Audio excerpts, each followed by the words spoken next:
Welcome back mga sir, this is 59 TV nga pala. Ngayon mga sir is meron po tayong isa sound check na mga speaker drivers kasama na itong 3-way dividing network. So bago lang po itong dating at iti-testing natin. So para po ito sa aking customer na nagpagawa ng 3-way speaker. So ito po yun sila ang aking mga orders. Dalawang dividing network, dalawang mid-range at dalawang tweeter. So maganda po ang speaker na to mga sir sa kanyang personal appearance. Ito, alloy po ito, hindi po ito plastic. So mabigat ang tweeter na to. Malayong malayo ang agwat sa bigat nitong mid-range na gawa din ni Broadway. So ito, 800 watts daw, iwan ko kung totoong 800 watts ba to. Yan, 800 watts. So ang kanyang magnet nasa 3 inches lang po. Ito naman ang 3-way dividing network. So ito po gawa ng crown. Since 3-way po siya, meron po siyang tatlong coil. Isang input, ito, tapos tatlong output. Meron nga pala siyang free capacitor. Ang value po nito 100 volts 3.3 UF. So since naka-dividing network na tayo, pwede na tong alisin ang capacitor na to. So dito tayo magkabit positive at negative.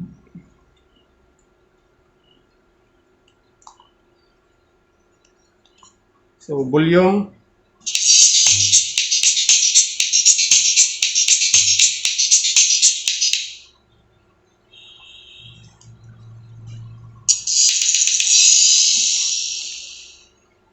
Ito ang mid-range.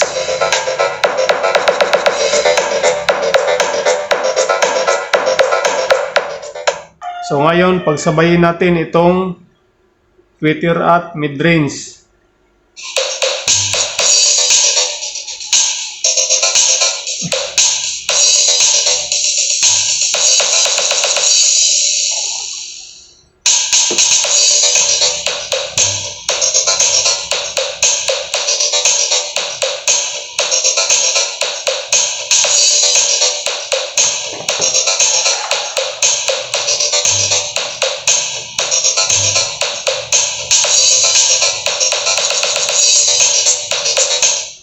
So try natin tong crown na mid-range.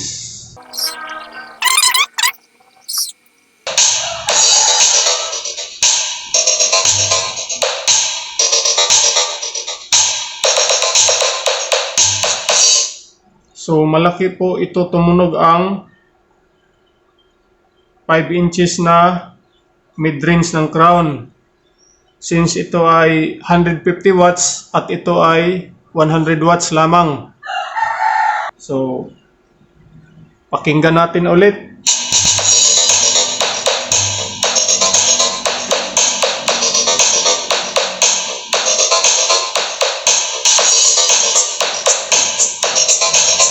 So ngayon ito lang mid-range na ito ang tumutunog. Ito disconnected at ito.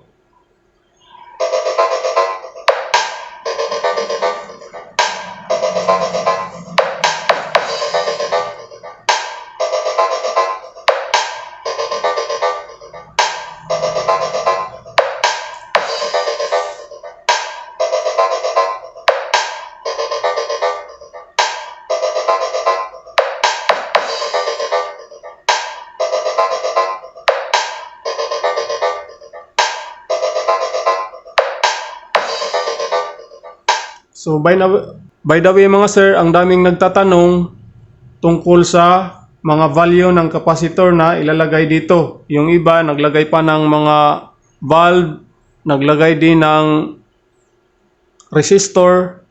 Pero dito sa setup na to, since pinadaan natin sa dividing network, pwede na tayong hindi maglagay ng capacitor sa tweeter at sa mid-range. Dahil dito, meron na po siyang capacitor. Yan, tag-iisa sila, tweeter at mid-range, at meron siyang filter coil. So, no need na maglagay tayo ng capacitor doon sa ating mga tweeters at mid-range. Sound check uli.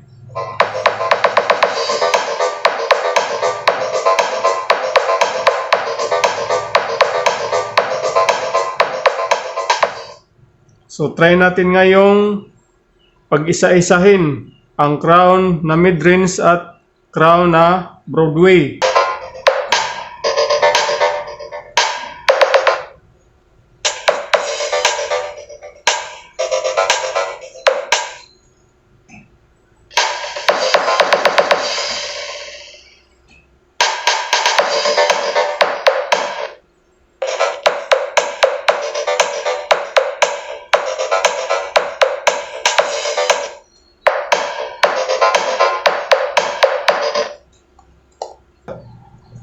So kung napansin nyo, malaki ang kaibahan ng kanilang tunog. Although sa quality at sa clearness, medyo pantay lang sila. Pero sa palakasan is malakas talaga tong si Crown. Ulit, ito sa Broadway.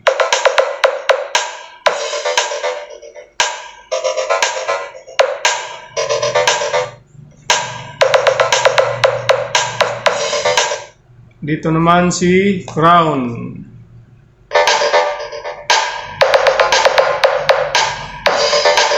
Broadway.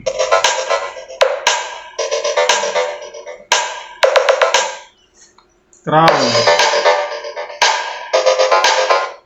So hanggang dito na lang mga sir. Sana may napulot kayong ideya